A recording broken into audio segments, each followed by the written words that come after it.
the experience felt like being UFO. That's it's like everything just goes into, like, slow motion, right? But the worst part of it was I sit down with the cop, and I give him my phone, I give him my iTunes password, I'm like, "What's going on?" He's like, "This is a letter your daughter wrote to you, about, she misses you and, she wants you to move back." It was just one of the letters she had written to me. I'm like, "Yeah." She's and he's like, So she can type, right?" And I'm like, "Yeah." I'm like, "I believe it. I choose to believe it." I said, "But unfortunately, I just found out that her teachers don't think so, you know?"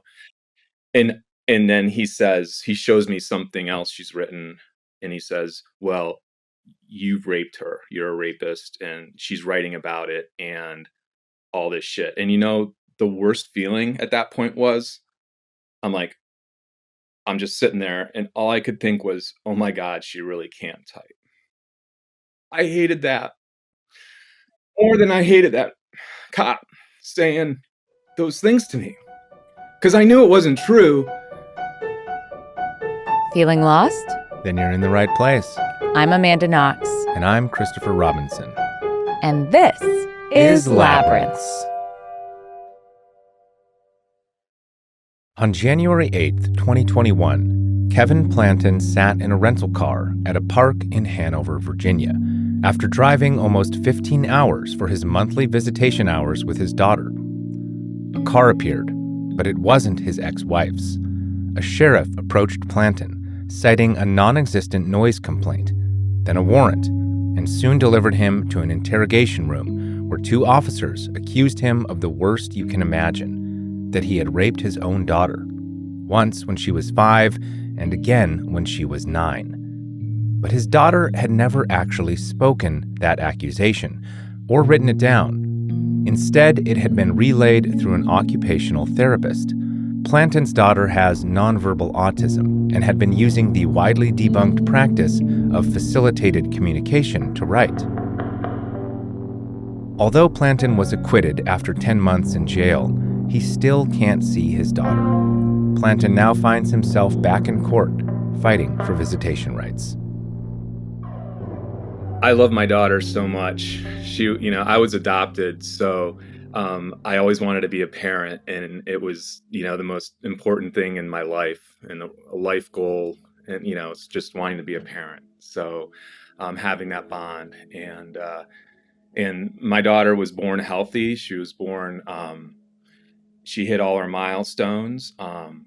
She didn't sleep well at night, but like a lot of babies, she had strep throat a lot and things like that. So she was colicky, but she was just a normal kid. She hit all her milestones. It was our first child, not knowing, what to always recognize or anything. But she hit all her milestones in terms of speech and development and everything till about 2.5. And then when we put her in daycare, they said she wasn't really responding correctly, or so we had an evaluation, and she was diagnosed with severe autism at 2.5. And right away, we put her in the public schools. We really trusted the teachers. So we always listened to them. That diagnosis was hard. I remember my daughter climbing the tree, and all of a sudden she couldn't climb it as well. And she was saying a Udemy, like in Dora, help me, Udemy, So it's almost like Alzheimer's. Ugh, that's devastating. I mean, yeah, because I think specifically the autism that you're talking about is like a regressive form. So like she develops normally, and then all of a sudden she starts reverting back. Yeah, exactly.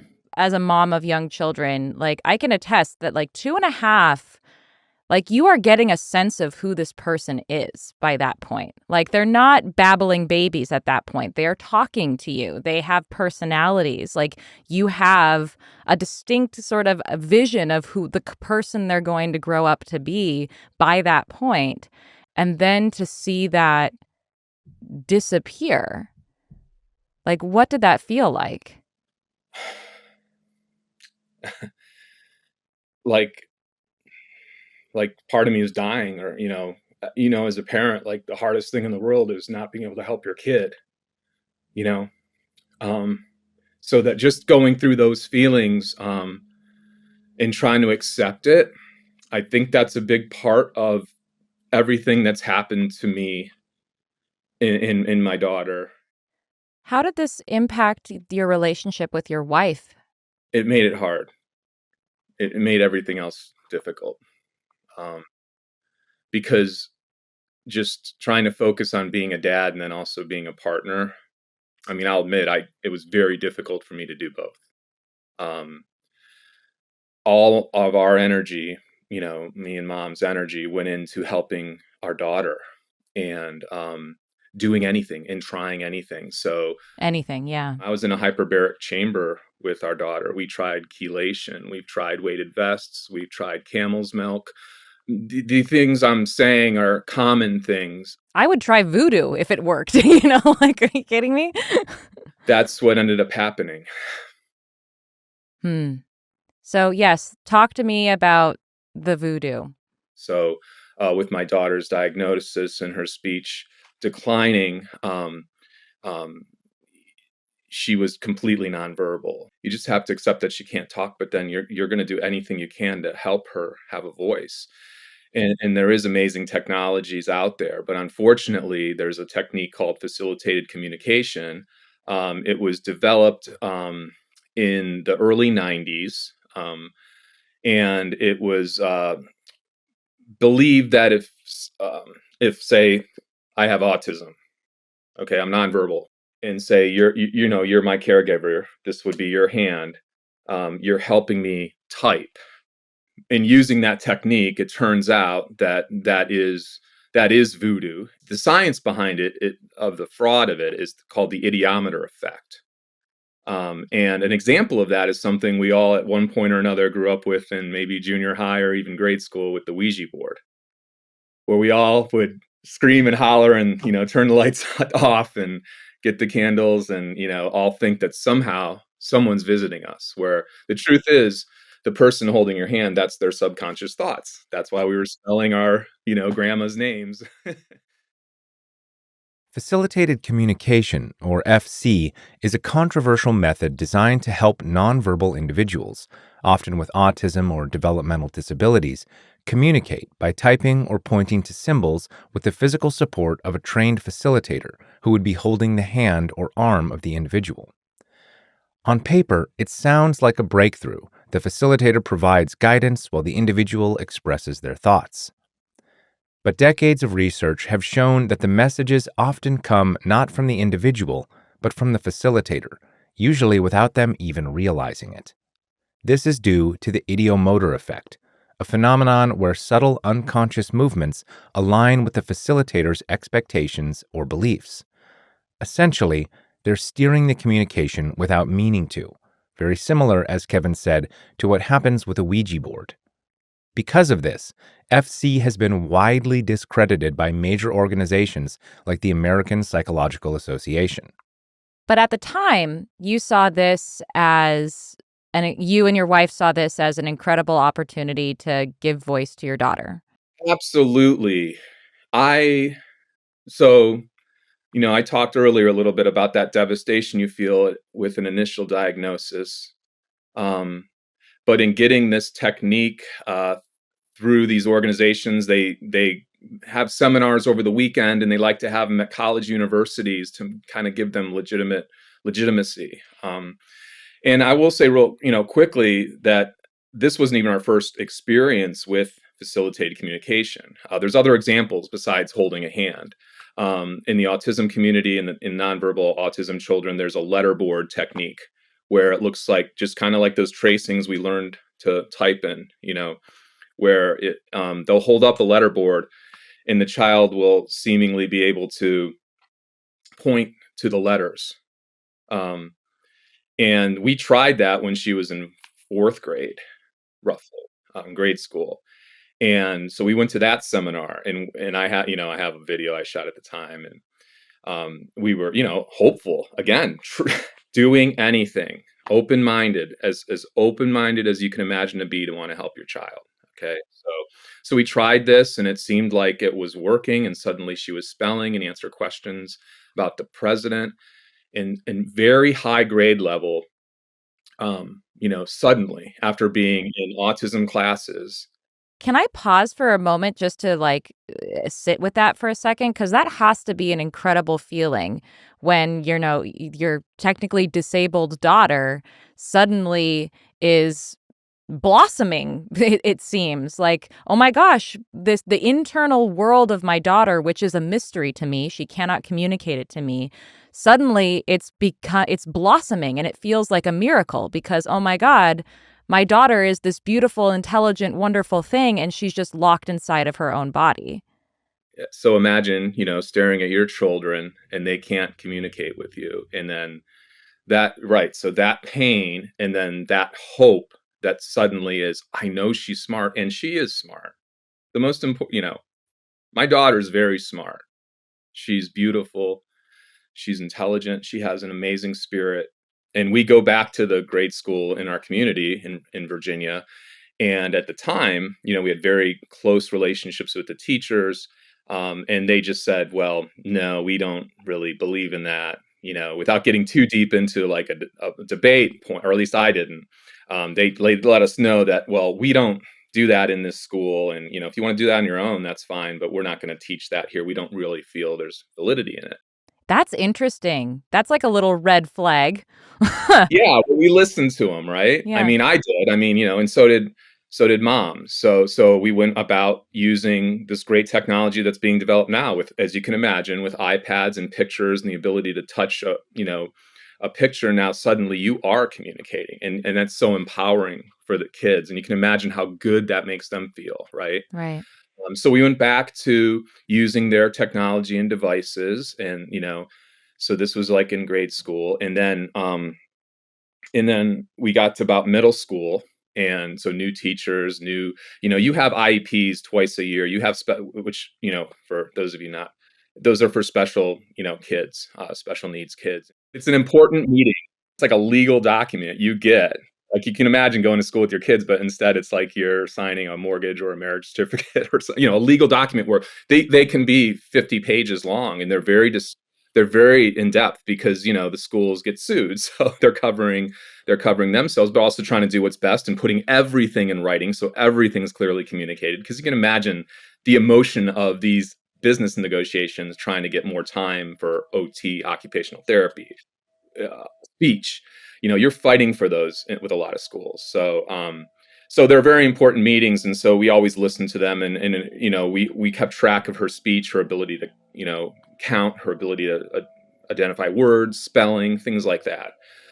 So everything went through, but you can imagine feeling like, oh, that letterboard thing, it kind of, I don't know, it seemed like she was doing it, right? Mhm. Like, as parents, you want that hope, even though, we all struggle with what the teachers think about our kids, right? So we go along with it, and we go along with their suggestions, but we don't feel like she's developing quite fast enough. That's what you want, right? You want your child to develop, and you feel like I've given all this time. I'm not really getting enough hours of OT and speech that I want from the school. They're kind of just, they have her in a room most of the day. Um, so we get to seventh grade, and that's really when things really started with FC, and it started with our private occupational therapist. Okay. Um, So you I wanna make hired an occupational Yeah, therapist. that had actually been in our daughter's life since she was about 5, so for years. And she introduced this technique of hand using the hand to type, um, to us, and, we started, of course, doing it on our own, right? Um, and and we started what, of course, we thought was this breakthrough, and really what happened, the big jump was COVID, because suddenly um, we were able to all go, kids were able to go to school from home, everyone. And I know that, um, I know that, and I want to make one thing real clear in this whole thing is that her public school teachers in Virginia are heroes. Okay, so without them, I don't know about what would, at a minimum what would be happening to me. But so they're the ones that they didn't allow FC in the schools. They didn't because it basically requires an adult aide to sit, with the child all day long in school Hmm. to try this typing technique to communicate.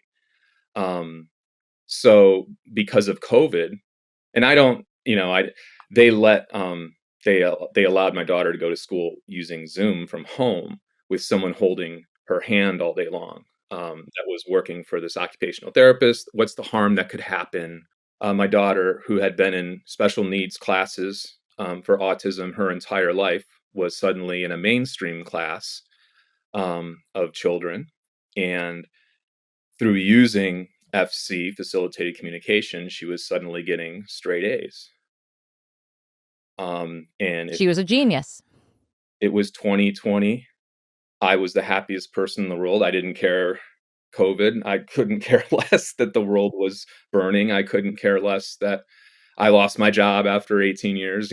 My daughter was typing and getting amazing grades and wrote a poem that was entered by the uh, PTA locally, and then she won this poem, and then it was like in the arts category of competition for kids.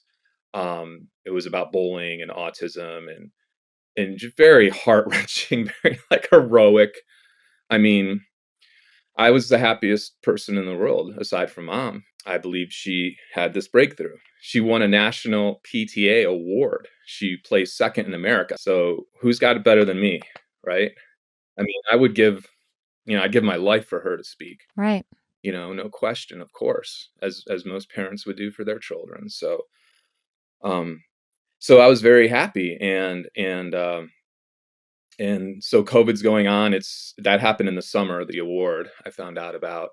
I was visiting her, and because mom and I are divorced. I was living in Florida at the time, but I was visiting every month. I'd come up for the weekend and visit her as much as I could, um, and just happy. And she's writing me letters, and we're doing Zoom on every Thursday at 7 o'clock. I still have it on my phone. She would get all excited and things that I would say, and so we would kind of be these pen pals, Zoom pals during COVID, and mom helped do that. And then the letters were getting like, Dad, why did you move? Please move back. I love you. I miss you. And so now it's like, oh, now she really is communicating. Now she really has concerns. I need to think about this and listen.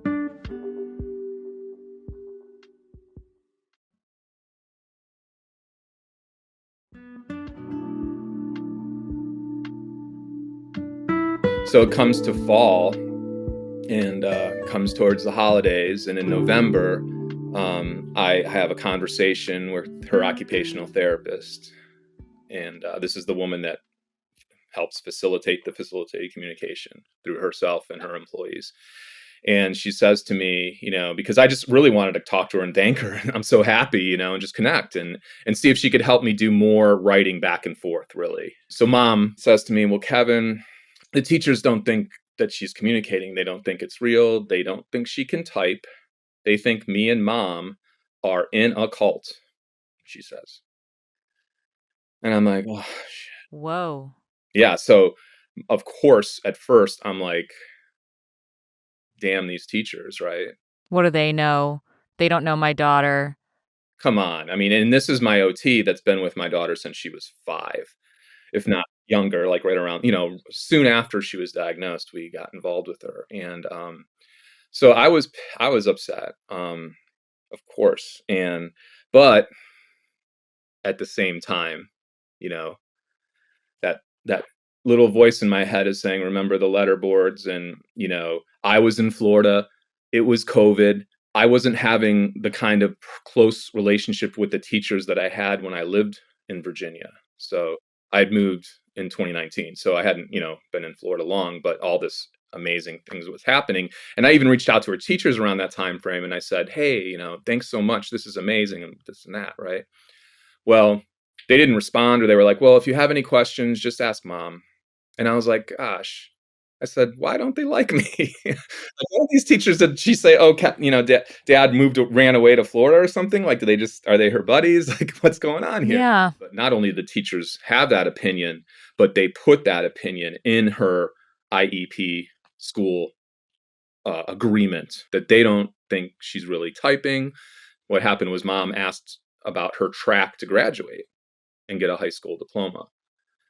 That's when they ruled in this IEP that this is not real. And not only that, they cited medical white papers of what FC is and why it is, and experts and physicians, and quoting white papers and having all those examples in there, um, in this official document. Now, I didn't even have it. Now, at the time, I wasn't worried about an IEP meeting. My daughter's, I mean, it seemed like she was on her way to being cured of inability to speak. So I wasn't asking about it. I wasn't asking mom about it. My results were, I was seeing the grades. I was writing, I was reading the letters. I was convinced. Mhm. I didn't know anything about autism until I became an autism parent. So my knee jerk for my safety, my security is always in the doctors and in the teachers, for the most part, unless I see something that I really don't think, if they think they're restricting her physically or something. But when I always just trusted them. So it was devastating. I was like, Right. oh wow, they don't think it's real. And what did mom think? We didn't talk a lot. Yeah.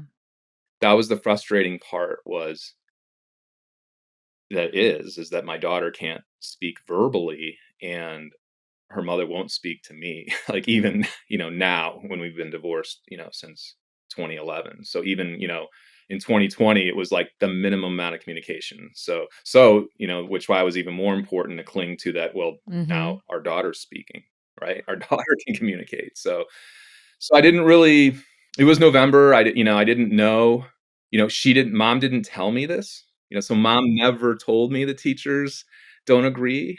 She's never told me that.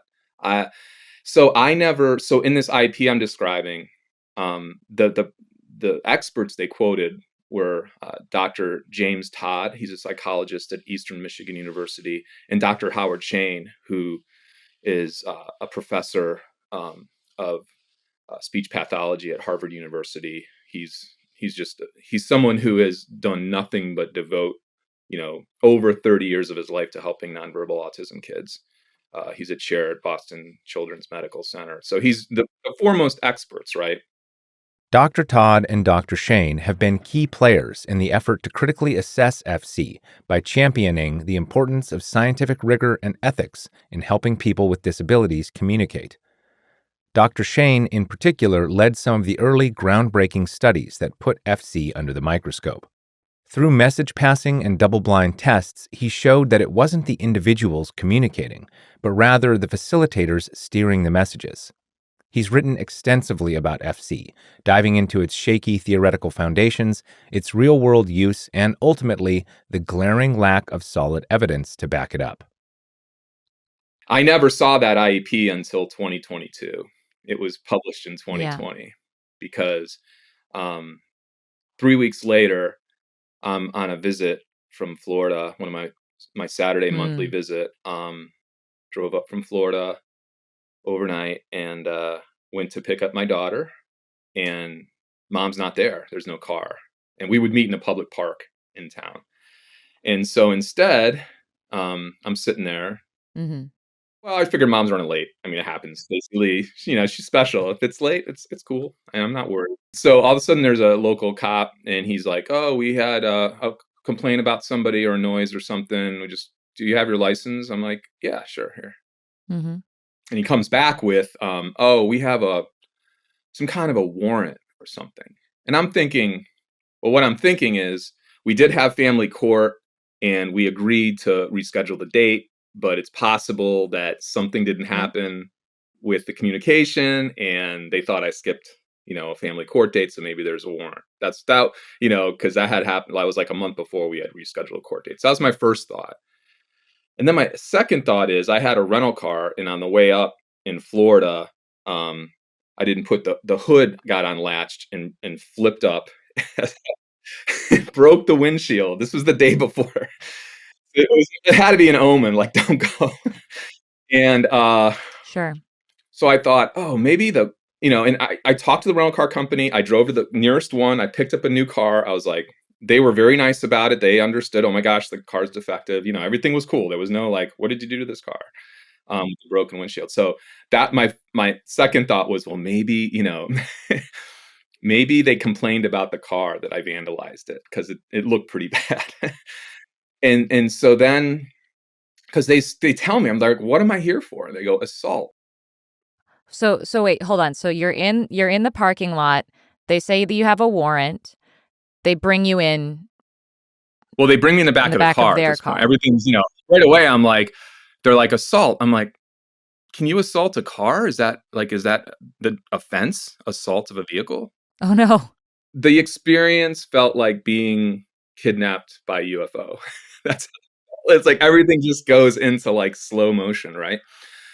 But the worst part of it was I sit down with the cop, and I give him my phone, I give him my iTunes password, I'm like, "What's going on?" He's like, "This is a letter your daughter wrote to you, about, she misses you and, she wants you to move back," it was just one of the letters she had written to me. I'm like, "Yeah." She's and he's like, So she can type, right?" And I'm like, "Yeah." I'm like, "I believe it. I choose to believe it." I said, "But unfortunately, I just found out that her teachers don't think so, you know?" And then he shows me something else she's written, and he says, "Well, you've raped her. You're a rapist, and she's writing about it and all this shit." And the worst feeling at that point was, I'm like, I'm just sitting there, and all I could think was, "Oh my god, she really can't type." Yeah. You had proof. I hated that more than I hated that cop saying those things to me, because I knew it wasn't true, but, that's the pain, like, and that's the belief, and that's being told. Like, I was that's what I was mad about, and I'm like, "Well, look," I'm like, "I don't know what you're saying to me, but, all I know is I'm innocent." I'm like, "What? Give me a polygraph." I asked him like 10 times. I'm like, "Give me a polygraph," and he's like, "Oh, you're smart. You'll beat it, and it's not admissible in court anyway." I'm like, "Dude." So I'm only gonna use polygraphs when it works for me. Um, can I just, like, sit with you for a second longer with that feeling? Because, like, in that moment, how like, you had so much communication that you thought you were having with your daughter. That started like the landslide of, "Oh, shit." Even though I clung to, "I wanna be right," but prepare yourself because with the letter boards, you knew this was a false hope. Yeah. Your hope and dreams are, like, dashed, thinking that she won a national poetry award. To go from that, right, to go from sitting in a detective, that little room it's that same room you always see on Dateline too, because 'cause I'm in there and I'm like, "What is this Dateline bullshit?" Because he brought in another cop, and they're just sitting there trying to sweat me, and I'm like, "What?" And so for them, they thought that I'm some kind of serial killer, evil, psychotic genius, that somehow I can lie like this and believe my lie or whatever. Because I would have talked to him, for a week straight, but they were, like, done with me after 2 hours, and needless to say, I never asked for an attorney. If anything, I was trying not to be, an asshole, like, I was trying not to be aggressive with him, but of course, I was very I was feeling every emotion at the same time, and then he just says, and then, they just put me in jail, and and I'm so naive that, I just assume that, well, I've never been convicted of anything, I'm innocent, and all these guys are gonna believe I'm innocent in jail. accused of a sex crime in prison. Not the ideal situation. Yeah, it's real. Yeah, everything that, it's real. I mean, and it was a private jail, a county jail. That's one of the major things that in my life I'd love to work towards eradicating, which would be getting rid of private prisons and private jails. Obviously, when you're trying to make a profit, it's not going to be good for the inmates, and they're just going to warehouse you, and just the human rights violations that I witnessed and in that jail, and the way they treated everyone, not just myself, but all those men and women in there. Um, and it was during COVID, so they used that for an excuse. So I was in jail for 10 months. And I am here, talking to you now because of my friends, you know, Josh and Brad and Bryson and my sister Laura and my brother Jeff, my father. My mom died 2 weeks. She had a COVID stroke. They basically called it 2 weeks after I was arrested, so I couldn't even go to her funeral. But my friends and my family, I mean, if you really want to know, get arrested for what I got arrested for and find out who's still with you. And so, I mean, the strength I've got in those relationships and that faith of those people I'm close to, um, and they're not just that they supported me, I mean, which is so special to live. Just that feeling of love from all my friends. Even I was divorced a second time, and my second ex-wife Patty, who I hadn't talked to in 4 years. At the time, we had a real bitter breakup.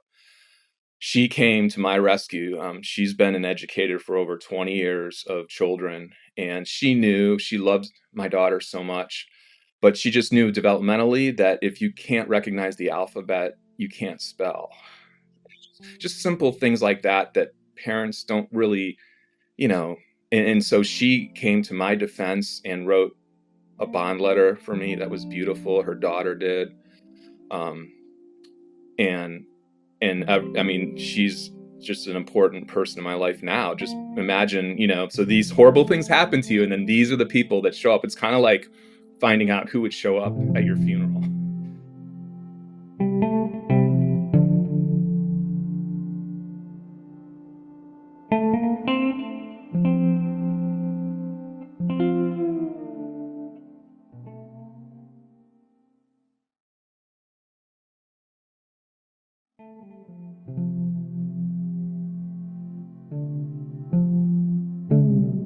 I did not know the word facilitated communication when I was arrested. I just knew I was innocent.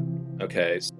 And then you're in jail and it's during COVID. You're not given the internet. You can't research anything. You can't communicate hardly at all. So you're left to your attorney. And one of my attorneys was the one that figured out what this was, that this was FC. So he hadn't access to the documents from the teachers, didn't know that, which was such an important. He just kind of on his own figured this out because I explained to him, you know, the hand typing, the hand over hand typing. And so he figured that out. He realized that, oh, these are, American Speech Language Hearing Association, the American Psychologists, Children, Pediatric, all these organizations, like there's 30 of them that all disavow FC. They've known about this since the 90s. As long as it has existed, it has been disavowed, it sounds like. Dr. Shane from Harvard was at the conference where this doctor debuted it. And he literally sitting there next to a colleague going, this is Yes. not real. Okay. It started at Syracuse University. There's a autism family that has a lot of money that believed in it, and it's there today. So your attorney found evidence, and lots of evidence, that facilitated communication is not reliable. Did that just make the case go away? No, because an initial court in Virginia is in family court. So my court case, the criminal matters of my court case are being administered by a family court judge that I had been in his family court arguing about custody and visitation with mom. It had already been a contentious history, yes. of course, he's very sympathetic towards my daughter, as he should be. And, I just think he's been blinded by this. We didn't get to the point where my attorney at the time felt safe really trying to debunk this. So there had been a PBS Frontline episode about this. It's called Prisoners of Silence, and Dr. Shane was in it. So as my attorney is uncovering FC, my buddy Brad is Googling it after he came to my court appearance, on his drive home, and he's learning about it, and he's sending me articles in jail, and he's telling my friends and family about it, and he keeps coming across these names, Dr. Shane and Dr. Todd, and so my friend Josh, who I worked with for a number of years, one day I'm talking to him in jail, and he's like, "What can I do?" And he's a recruiter. So I'm like, all right, you know how important those moments are with your friends. I mean, I'm drowning, and I only get to talk to them maybe every 2 weeks and get a letter from maybe, so every moment of conversation is so important. I was like, can you help me find Dr. Shane? And can you help me find Dr. Todd? And can we get some expert witnesses to help me? Because this is called FC. And so right away, he reaches out to Dr. Shane, and Dr. Shane writes him back in like an hour. And then Dr. Todd, he talks to Dr. Todd, and they start telling about my case. And they're like, oh my God, no one's ever been in jail this long over facilitated communication. In the 30 years this has been going on.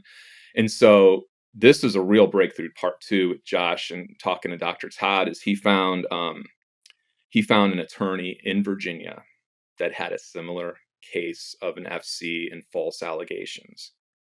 So we were like, oh my gosh, now we have an attorney that's actually done this. So Josh calls him and just, says, you got to help my friend, and just really just goes to bat for me. He recruits my attorney and my expert witnesses, just picking up a phone and being a great recruiter. So my sister, she was like my personal secretary the entire time I was in there.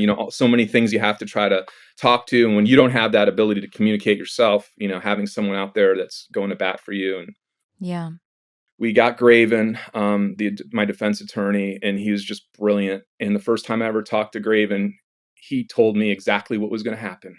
And I felt so safe because it was like, he goes, all right, Kevin, this is, he goes, we can debunk this. There's a double-blind test. Dr. Howard Shane from Harvard University can conduct it. We can show that, what they do is something real simple. If I have autism, they'll show me a key, and they'll show you a picture of a sneaker, and they'll say, okay, type what you saw. And guess what? It's a simple test. Third graders can conduct a test. Third graders can understand the test. This wouldn't be the first time Dr. Shane used this double-blind test to invalidate an accusation of abuse. In an episode of PBS Frontline titled Prisoners of Silence, which investigated the use of facilitated communication, Dr. Shane conducted this test to disprove allegations eerily similar to those leveled against Plantan. In 1992, the grandparents and parents of Betsy Wheaton, a 17-year-old with nonverbal autism, were all falsely accused of sexual abuse. The only evidence was a letterboard, leaving the court unable to decide if the accusations were truly authored by Betsy. To determine this, Dr. Shane showed Betsy and her facilitator a picture of a key. With her facilitator steadying her hand, Betsy quickly typed K-E-Y. However, when Betsy and her facilitator were shown different pictures without their knowledge, Dr. Shane came to a shocking realization. What I found was that whenever the pictures were different, I always received the typed message that was seen by the facilitator. So that was pretty strong evidence that not only was Betsy not communicating, but the messages were being absolutely, totally directed and authored by the facilitator. To further prove his findings, Dr. Shane then tried a message passing test. In a private room without her facilitator, he showed Betsy the key again. Betsy, now I'm going to show you something. Take a look at this. You take this. Now what is that? Give it back to me. We're going to back in. I want you to tell everybody what I showed you. When we went back into the room, she was unable to type the word key. I then took another key out of my pocket and said, with the facilitator present, what is this? And she immediately typed key. So again, it suggests that when the facilitator is aware of the information, we get the answer. But when the facilitator is unaware of the information, we don't get an answer. From this, Dr. Shane made the only logical conclusion. These horrific accusations had been made by the facilitator, not Betsy. So Graven comes just, on a white horse and says, we're gonna ask the court to schedule the test. What's gonna happen is that, and as this always happens, he says, because Dr. Shane's been helping people for 30 years with this. So Graven knew everything from that. And he said, we'll ask the court for the test. Mom or the parties will conduct the test on their own, to prove. And then they'll realize it's not real, or they can't get valid answers or valid communication through using FC, and then they'll refuse the test, and then the court will drop the charges. And that's exactly what happened within 2 months. Do you know that she tried doing the double-blind test? I don't, but I know I know Graven sent a video of Prisoners of Silence, because at first in the court, she told the court, yes, we'll do the test. And Graven sent her the link to that episode, Prisoners of Silence on PBS. You can still find it on YouTube. And it shows Dr. Shane conducting this test in like the early 90s, and another dad, for whatever reason, these dads are charged with these outrageous crimes. One of these dads was Jerry Girardi. I got home about 9:30. I pulled into my driveway, and Kathy came rushing down the driveway and started to talk to me. She immediately told me not to go into the house, that there was a warrant out for my arrest, that allegations were made that I had sexually abused Matthew, and I was not allowed near Matthew, nor was I allowed to go into the house. Social services, the police, and Matthew's school all believed the accusations had been authored by Matthew. Although there was no other evidence of abuse, Girardi was barred from seeing his own son and entering his own home for 6 months. I told Kathy, there's got to be something wrong. It has to be happening someplace else. We have to call up the Autism Society in Washington and find out if they had any literature on facilitated communications and allegations of sexual abuse. When she called them up, they immediately sent us materials. And in these materials, it showed it was happening all over the country. I mean, that's a whole nother podcast in itself, is why are they sexual in nature? Why does this happen? But so we start coming to court. I get indicted in the family court judge. I move up to the next level court. We have Dr. Shane come in. We show Prisoners of Silence on the video screen in the courtroom. Then there's Dr. Shane, and and he talks about everything, and he shows the double-blind test, and the judge, says this is, he's an expert. Let's go with this test. And the prosecutor fought it, but didn't have a choice, basically. Had to recognize that, that this is an expert. And so once Mom saw that episode, she refused the test, and then she kept refusing it. And then we came to court one day, and this is after I'd been in jail 10 months. It was just to set a date for the test. And I didn't want to go that day. And so we get there, and I get to see Graven for a few minutes before, as you usually get to. And he goes, I mean, this is tough. So he goes, I think you're going to get out today. I think you're going to get bond today. And I'm like, why? Because he's very conservative. He never overpromised anything. He never said it's going to happen on this day or exactly when. And he says, well, Mom's attorney came to me yesterday and said, if I agree never to see my daughter again, she will drop the charges. And we didn't even have to respond. He didn't even need a response from me either. He already knew what my response was. And so we go into court for the hearing, and Graven tells the judge this story of what happened. And the judge looks at the prosecutor, and he says, is this true? And she says, yes.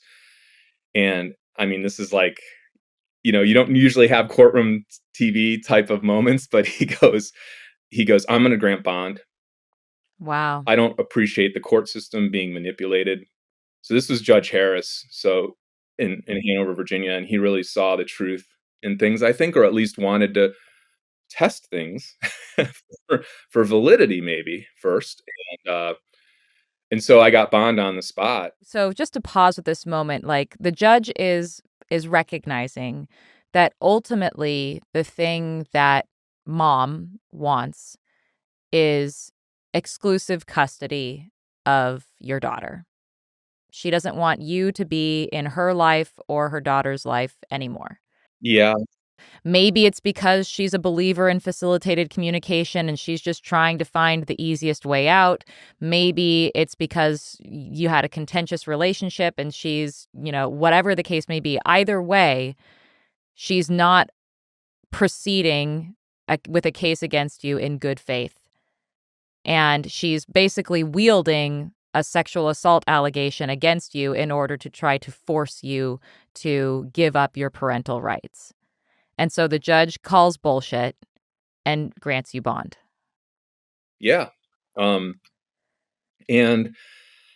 kinda just to survive this, I mean, because this is ongoing, this isn't, I I I try not to read any her mind. I do believe she believes in it, obviously. That's a horrible place to be. I don't She shouldn't have to suffer. Why I I mean, I know if someone came to me with allegations against mom, if it was the exact opposite, I would tell them they're full. I don't know. I don't know how to help her. I'm here today. And I'm so grateful to be here because this is happening now. The criminal part is over, but I still have not seen my daughter. And if I don't do something to take this to another level, I might never see her again. So why is that possible? Why can she refuse you the right to see your daughter if you've not done anything and if the charges against you were dropped? The family court judge believes that I'm guilty.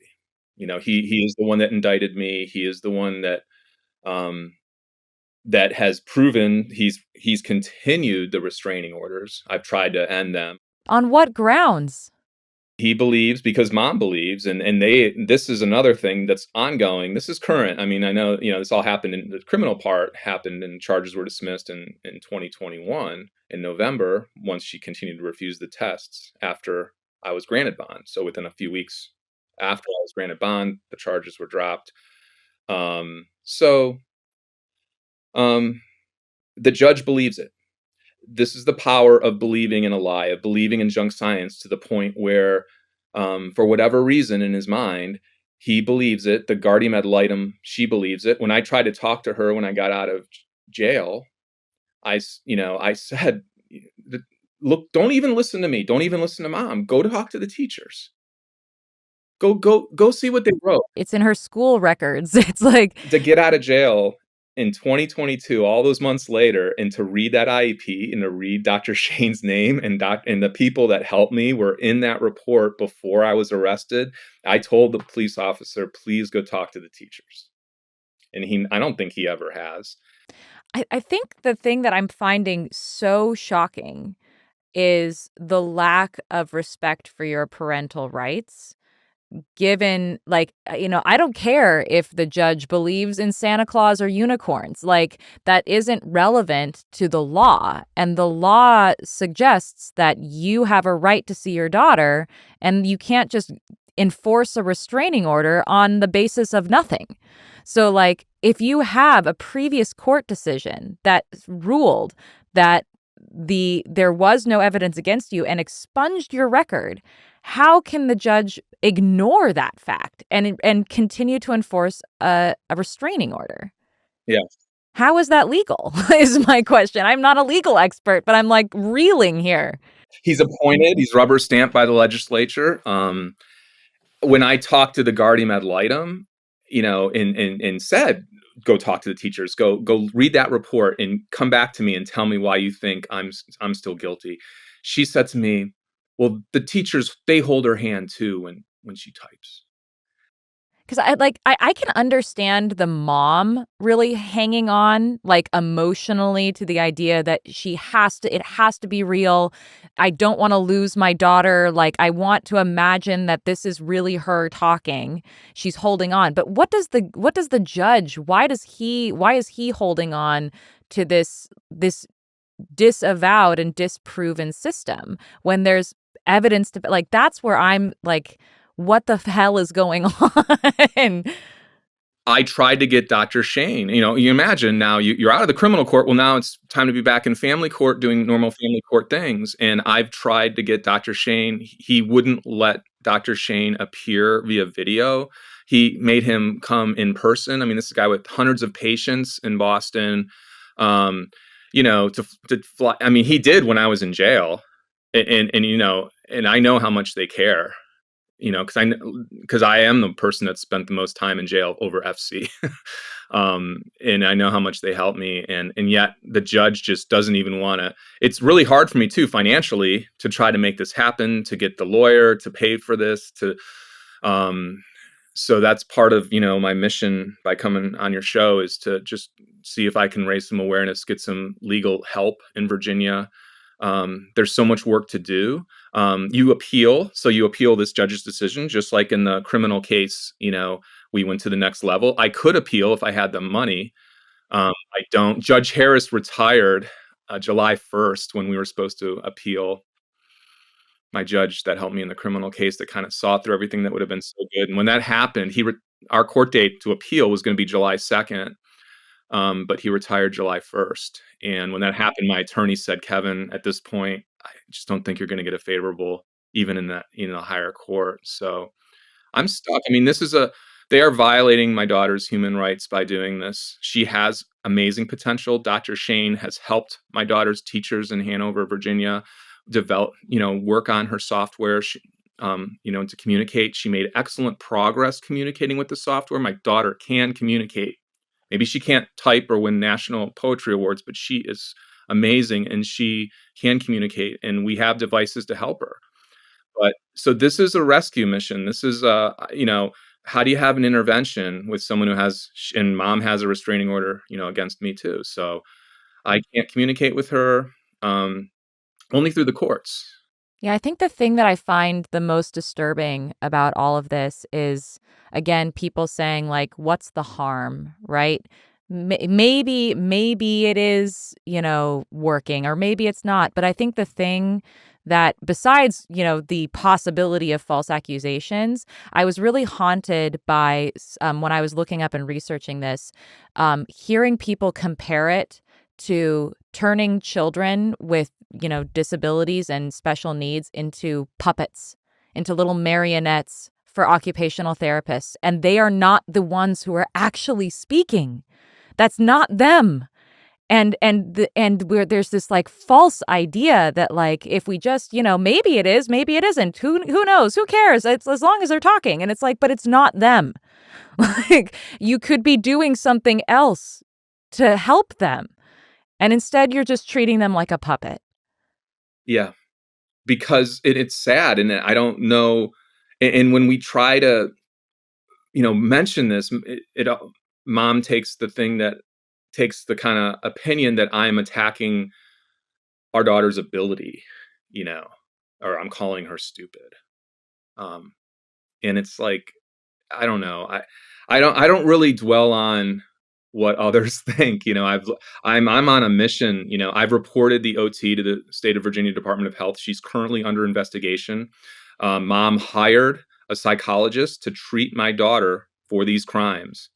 And that woman testified in court against me when I tried to end the restraining order. So she's now under investigation by the Department of Health in Virginia too. And if Virginia cares, like New York and other more progressive states, about this issue, my attorney, Elliot Harding, for my lawsuit, he's brilliant. And he's of the opinion that we need to have state legislature in Virginia create a law to validate communication before you can just put people in jail for, I'm lucky. This whole thing could have gone either way for me. I mean, when you look at the Innocence Project and look at all those men and women that have had their lives so severely harmed, I felt, that's that conference. I mean, I want to say too, Amanda, thanks for doing everything you're doing. And, when I got out and I had the ankle bracelet on, my sister got me a little Amazon TV, and my friend Josh said, you got to watch the Amanda Knox and the Innocence Files. And that's the first thing I did. And I was like, you're like Joan of Arc. I'm like, I got to go to that conference. So I went, and that gave me such a boost. Yeah. But I forgive my arresting officer. You have to forgive people, you know. It really is. Even mom, like I love mom.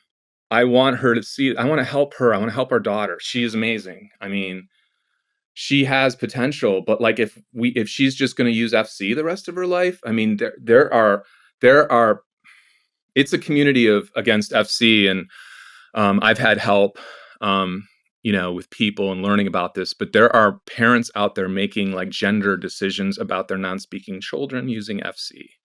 So think of how like the course in life that could be set when you believe in FC, the course you can put your child on. Well, I'm sorry that there's so many obstacles right now. Like, I can't imagine not being able to see your kid. And I'm so sorry. It's Thank you. It's, you just numb yourself, I think, to tragedy. And but at the same time, like, you're given opportunity to do something about it, even when things are going still so horribly wrong for me and my daughter. But like, I went to that conference, I met you, you're giving me this platform. I'm going to use this to raise more awareness, to, get more story, to get the story out there and get the truth out there. I just want the judge and family court to know the truth about me, that I'm innocent and I would never ever hurt my daughter.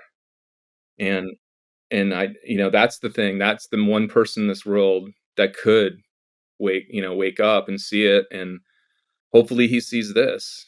Um Well, thank you so much, Kevin.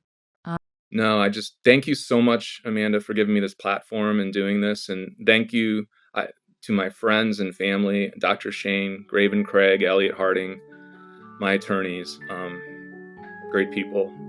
I've had a lot of help. I'm here because I've had great people around me. So. It takes a village to save a life, is what I like to say. To learn more about Kevin's case, we recommend searching Plantan v. Smith on casetext.com or reading the Skeptical Inquirer article titled A Life Shattered by Pseudoscience by Stuart Weiss, an American psychologist specializing in superstition. In the meantime, get lost with us. Find us on Bluesky at amandaknox.com. At wisecracker.bsky.social. You can help support our work just by following or subscribing to Labyrinths wherever you listen to your podcasts. And sign up for our free newsletter at amandaknox.com to get the latest on all our work. Labyrinths is brought to you by Knox Robinson Productions. This episode was written and produced by us. Our managing producer is Andre Sapp, and our assistant producer is Charlie Darnell. Our theme music is by Josh Udo Karp.